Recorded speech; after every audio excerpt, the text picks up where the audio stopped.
What's good, y'all? It's your boy Nino. Welcome back to the podcast. And if you're new to the podcast, don't forget to beat that like button up to help out that YouTube algorithm and show your boy some love. And be sure to hit that subscribe button so you'll always stay in the know and never miss an episode. And today's show, once again, is sponsored by Loudberries Clothing at loudberries.com for the 420 clothing enthusiasts. Get all of your 420 clothing at loudberries.com. And today's intro song is brought to you by my group, the Government. The Way They Do My Life, a oldie but a goodie. And if you would like to have your music featured on an episode of In the Know with Nino, all you have to do is drop your music into my email at ninoincognito@gmail.com. I give it a listen, and if it's on point, I show it some love. Now let's get on with the show. What's good, y'all? Welcome back to the podcast, episode number 7. Yeah, we made it to episode number 7. And it took a week off last week due to some technical difficulties and everything. Had to, move some things around, get the money in order. Man, but it has been a crazy couple of weeks.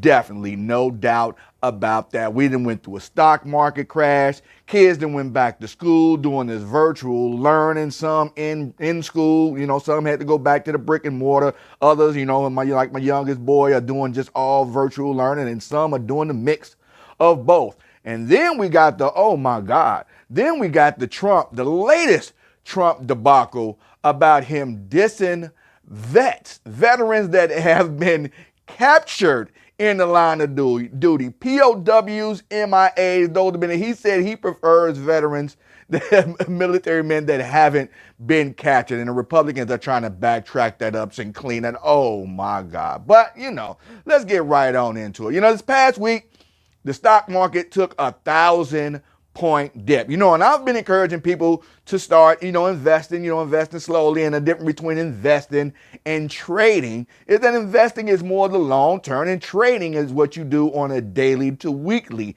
kind of basis. And I kind of do a mix of both. But, the stock market this week just took a straight nose dive. Tesla was denied entry into the S&P version of the stock market because, you got the Dow Jones, the NASDAQ, and the S&P, and the overseas markets, all that kind of good stuff. But, they trying to hold Tesla down. But they scared of Tesla. The automotive industry is scared of Tesla. The gasoline and oil industry, they are afraid of Tesla. And they're doing everything they can to slow the progress of their vehicles. Tesla has even started their own energy program, like a veteran or a ComEd. They got their own solar energy plants right now. So they're really, Elon Musk, he knows what he's doing right now. All these eccentric billionaires, Bill Gates, Elon Musk, Warren Buffett, all of them got their own little quirks. But when they set their mind to doing something with a good idea, like this electric cars have been around for over 100 and some years. One of the first inventions that was introduced after the first car was invented and the steam engine was invented. Then they had the light bulb. Oh, why not make an electric car? But, the power of the beast said, no. We're not going to get rid of coal. We're not going to get rid of gasoline. We're not going to switch over to all electric. We're going to make as money off this internal combustion engine version as possible. And they kind of shut that electric car stuff down. But a lot of, a lot of the military stuff and everything is still electric. They're running electric and nuclear and all that stuff. So it's not like the technology has gone anywhere. It just was kept from commercial use because the powers that be wanted to make money off whatever was going on already, i.e. the internal combustion engine with gasoline, oil products, and all that stuff. But Tesla, they're making a move right now. So if you hold your money, we're going to ride out this little dip that the stock market has taken. It's gonna recoup. It does it all the time. Every time one company gets too big and goes against the grain of what the other companies want them to do, all the big investors start pulling their money out and everything, trying to manipulate the market. There are a lot of market manipulators out here. This is the stock market is not laissez-faire, as they say, hands off. It's not let the market corrects itself. No, there are manipulators in the stock market that are actively trying to control what the prices are so they can suck as much money out of it as they can or stop the advancement of a product or sector that they don't want to advance. So you got to watch out for that kind of stuff.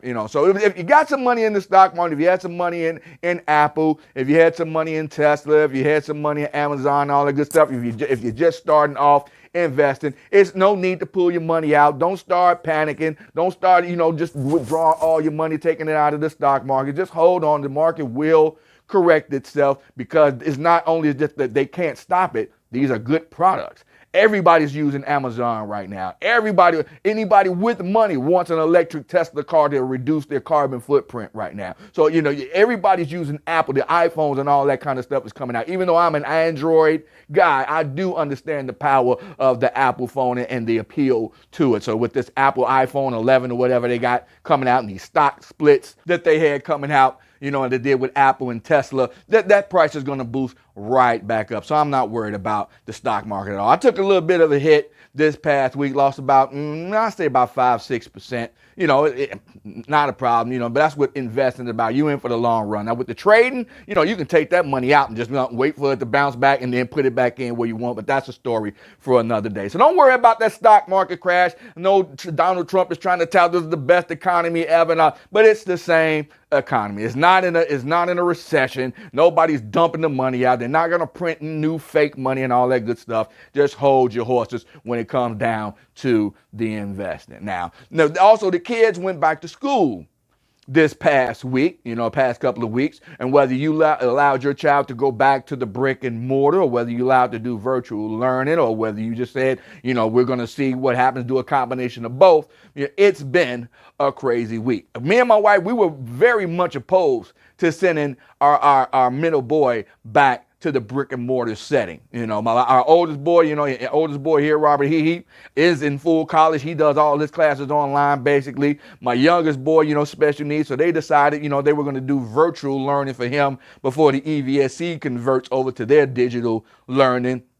But my middle boy does athletics, and they were trying to hold the athletics hostage. Can you believe that? The school systems were holding the kids' athletic prowess and athletic awards and athletic, scholarships and being scouted, because they said if they didn't show up to the brick and mortar setting, they wouldn't allow them to be scouted by the scouts. I mean, that was breaking my kids' hearts. Plus, with the early college program, they said if you wanted to go to virtual learning, it's technically not a part of the EVSC. They're trying to be real technical with it, that you couldn't participate in both for some reason. So they were really trying to hold the kids' extracurricular activities hostage to try to get them to come back to the brick and mortar setting. So my wife and I, we actually had to cave in and let him go ahead and do it. And we're just praying, making sure he keeps his face mask on, stays social distancing. He runs cross country, so it's not really like he's in football or baseball or basketball where they're just in constant contact, breathing all over each other and everything like they're doing in the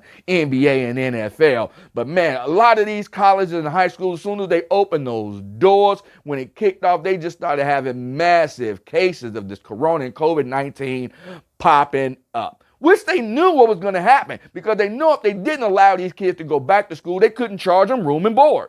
That was the whole thing. Get the kids to come back to the school and then trap them in the dorm rooms, and then you could charge them room and board. That's the overlay for the underplay. That's why they was in such a hurry to try to open these schools back up, so they wouldn't have to reduce the tuition. They don't care about the kids getting sick. They're not worried about all that. They're going to do the virtual learning from the dorm rooms. Gotcha on Notre Dame, all these Ivy League schools and everything, they're just shutting these kids down, telling them, no, don't send them home. Let them stay there. They shouldn't have never been on campus in the first place, which I don't understand why they did that. Why did you open these campuses up? Well, I can't say I don't understand it. I just said it in the previous sentence. They opened the campuses back up so they'd be able to charge these kids full tuition, room and board once they get them on campus, and then trap them on campus to keep their money, because they're doing all that virtual learning from their dorm rooms now. They have to maintain social distancing, no parties. A couple of these fraternities then got suspended for trying to throw parties on campus and everything. So they're trying to implement the social distancing, but trying to play both sides of the fence where they can collect room and board money from these kids and still try to social distance them. So if you had to send your kids back to one of these colleges and they got trapped in the dorm room, Hey, we all dealing with it right now, but can't say I didn't told you so. That's what they were gonna do. Open these campuses back up to let these kids get back on campus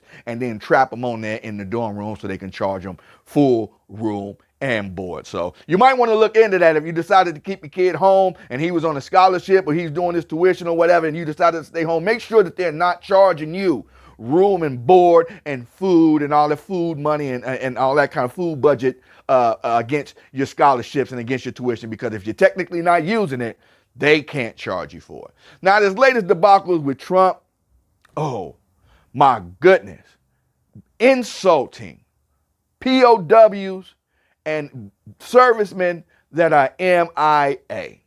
And I don't really, at this point, if you're a veteran and you still are trying to find a reason to support this moron, God have mercy on your soul. I have nothing to say. He is not the first time he's ever said this, though. Not the first time his father or his grandfather. His grandfather's a draft dodger from Germany, got kicked out of Germany because he dodged I think I don't know if it was World War I or World War II, one of those. He was a draft dodger from that, tried to move out of Europe and then tried to come back when it was over. And they was like, no, you left. You tried to dodge the war. You can't come back. So going back to wherever you was, going back to America. And that's how the Trumps ended up over here. His daddy was a draft dodger too, and he was a draft dodger with Trump. He talking about he had bone spurs and shin splits or whatever the case was to dodge the Vietnam War. But it had the nerve, the outright gall, to try to say